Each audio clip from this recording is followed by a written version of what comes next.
Hi friends, welcome to 1C recipes and vlogs. இதுவரைக்கும் நீங்க நம்ம சேனலை சப்ஸ்கிரைப் பண்ணல அப்படினா சப்ஸ்கிரைப் பண்ணிருங்க, கூடவே பெல் ஐகானையும் கிளிக் பண்ணிருங்க.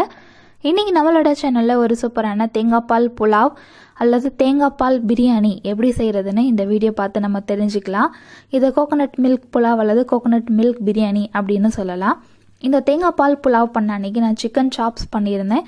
இந்த ரெசிபி நெக்ஸ்ட் வீடியோவை நம்ம பார்க்கலாம். இன்றைக்கி நம்ம தேங்காய் பால் புலாவ் எப்படி செய்கிறதுன்னு பார்க்கலாம். மைல்டான காரத்தோட ஸ்பைசஸோட வாசனையோட தேங்காய் பால் ஃப்ளேவரோட இந்த ரெசிபி ஒரு நான்வெஜ் அல்லது வெஜ் குருமாவோட சாப்பிடும்பொழுது ரொம்பவே சூப்பராக இருக்கும். இப்போ அந்த தேங்காய் பால் புலாவ் எப்படி செய்கிறதுன்னு பார்க்கலாம். ஒரு குக்கர் எடுத்துக்கோங்க. அது நல்லா ஹீட் ஆகின பின்னாடி அதில் 3 டேபிள் ஸ்பூன் அளவு சன்ஃப்ளவர் ஆயில் ஆட் பண்ணிக்கலாம்.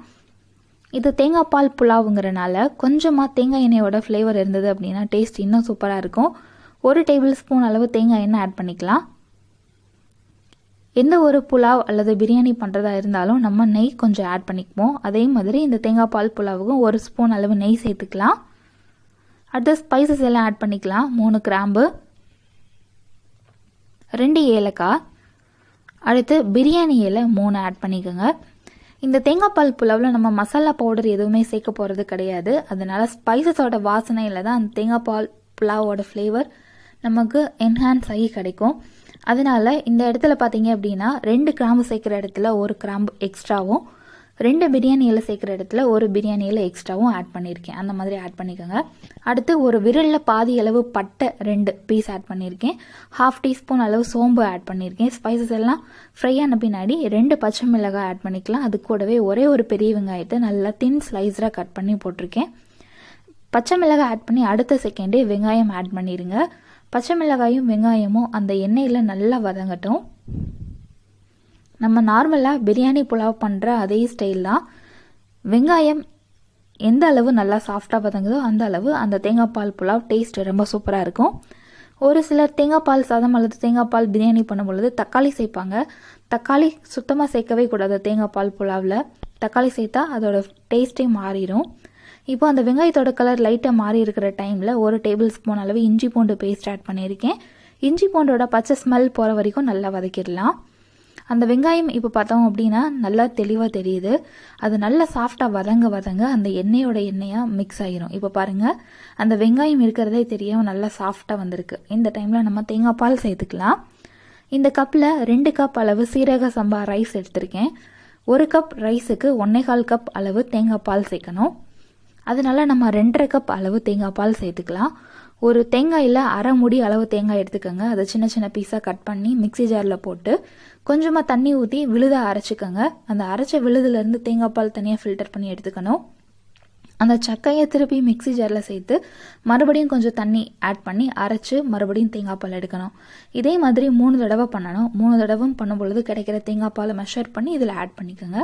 உங்களுக்கு கம்மியாக கிடைக்குது அப்படின்னா, அதாவது ஒரு 1/2 கப் அல்லது 3/4 கப் அளவு தேங்காய் பால் கம்மியாக கிடைக்குது அப்படின்னா அதை ஈக்குவல் பண்ணுறதுக்கு கொஞ்சம் தண்ணியும் நீங்கள் ஆட் பண்ணிக்கலாம். ஒன்றும் பிரச்சனை கிடையாது. இப்போ இந்த தேங்காய் பால் புலாவுக்கு தேவையான அளவு உப்பு சேர்த்துருக்கோம். நான் இன்றைக்கி கல் உப்பு யூஸ் பண்ணி பண்ணுறேன். கல் உப்பு சேர்த்து பண்ணும்பொழுது டேஸ்ட் இன்னும் சூப்பராக நமக்கு கிடைக்கும். உப்பு சேர்த்த பின்னாடி நல்லா மிக்ஸ் பண்ணி விட்டுருங்க. இப்போ இது நல்லா கொதிக்கட்டும். நல்லா கொதிச்ச பின்னாடி தான் நம்ம ரைஸ் ஆட் பண்ணணும். எப்போவுமே தண்ணியோ அல்லது இந்த மாதிரி தேங்காய் பாலோ எந்த லிக்விட் ஐட்டம் ஆட் பண்ணி பிரியாணியோ புலாவ் பண்ணுறோமோ அந்த தண்ணி நல்லா கொதிக்க ஆரம்பித்த பின்னாடி தான் ரைஸ் ஆட் பண்ணணும். அதுதான் நமக்கு கரெக்டான மெஷர்மெண்ட்டில் வெந்து நமக்கு வரும். இப்போ தேங்காய் பால் நல்லா கொதிச்சுட்ருக்கு. இந்த டைமில் நம்ம எண்ணெயில் ஃப்ரை பண்ண முந்திரி பருப்பு சேர்த்துக்கலாம். முந்திரி பருப்பு ஒரு ஆப்ஷனல் தான், உங்களுக்கு வேணும்னா சேர்த்துக்கலாம். இந்த முந்திரி பருப்பு ரைஸ் ஆட் பண்ணுறதுக்கு முன்னாடி ஆட் பண்ணுங்கள்.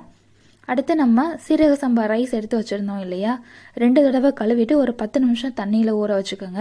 அந்த ஊற வச்ச தண்ணியை ஃபில்டர் பண்ணிவிட்டு ரைஸ் மட்டும் இந்த தேங்காய் பாலை நம்ம ஆட் பண்ணிகிட்ருக்கோம். சீரக சம்பா ரைஸ் யூஸ் பண்ணி இந்த புலாவ் பண்ணுங்கள். டேஸ்ட் இன்னும் சூப்பராக நமக்கு கிடைக்கும் பாஸ்மதி ரைஸை விட.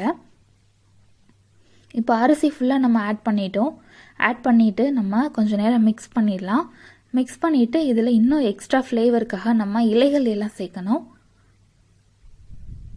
புதினா மல்லி தான். ஒரு கை அளவு மல்லி சேர்த்துக்கலாம். அடுத்து ஒரு கையில் பாதி அளவு புதினா ஆட் பண்ணிக்கலாம். மல்லி கொஞ்சம் அதிகமாகவும் புதினா கொஞ்சம் கம்மியாகவும் ஆட் பண்ணிக்கோங்க. அப்போ தான் டேஸ்ட் நல்லாயிருக்கும். புதினா மல்லி சேர்த்த பின்னாடி அந்த அரிசி கூட நல்லா மிக்ஸ் பண்ணிடலாம். இப்போ பாருங்கள், அந்த அரிசி கொஞ்சம் வெந்து அந்த தேங்காய் பாலோட அளவு குறைஞ்சிருக்கு. இந்த டைமில் நம்ம குக்கரை க்ளோஸ் பண்ணி ஒரே ஒரு விசில் மட்டும் வேக வச்சு எடுத்துட்டோம் அப்படின்னா கரெக்டான பக்குவத்தில் நமக்கு கிடச்சிரும். இப்போ குக்கரை க்ளோஸ் பண்ணிடலாம். ஒரு விசில் வரைக்கும் வெயிட் பண்ணுங்கள். ஒரு விசில் வந்து ஃப்ளேம் ஆஃப் பண்ண பின்னாடி ப்ரெஷர் கம்ப்ளீட்டாக நின்ன பின்னாடி நம்ம ஓப்பன் பண்ணி பார்க்கலாம். பாருங்கள் எவ்வளோ அழகாக வந்திருக்குன்ட்டு. அடி பிடிக்காமல் நல்லா உதிரி உதிரியாக சூப்பராக நமக்கு கிடச்சிருக்கு. இதே மெஷர்மெண்ட்டில் கண்டிப்பாக நீங்கள் ட்ரை பண்ணி பாருங்கள். பர்ஃபெக்டான தேங்காய் பால் புலாவ் கண்டிப்பாக நீங்களும் பண்ணிடுவீங்க. இதே மெஷர்மெண்ட்டில் தான் நீங்கள் புலாவ், பிரியாணி எது பண்ணுறதா இருந்தாலும் 1 கப் ரைஸுக்கு 1.25 கப் அளவு தண்ணி, அந்த மாதிரி ரேஷியோ மைண்டில் கரெக்டாக செட் பண்ணிடுங்க. நல்லா உதிரி உதிரியாக சூப்பராக வந்திருக்கு. இதே மாதிரி நீங்களும் இந்த தேங்காய் பால் புலாவ் ட்ரை பண்ணி பாருங்கள். இந்த வீடியோ உங்களுக்கு பிடிச்சிருந்தது அப்படின்னா இந்த வீடியோக்கு ஒரு லைக் கொடுங்க, எல்லாத்துக்கும் ஷேர் பண்ணுங்கள், மறக்காமல் நம்ம சேனலை சப்ஸ்கிரைப் பண்ணுங்கள். நெக்ஸ்ட் வீடியோவில் நம்ம மீட் பண்ணலாம். தேங்க்யூ ஃபார் வாட்சிங்.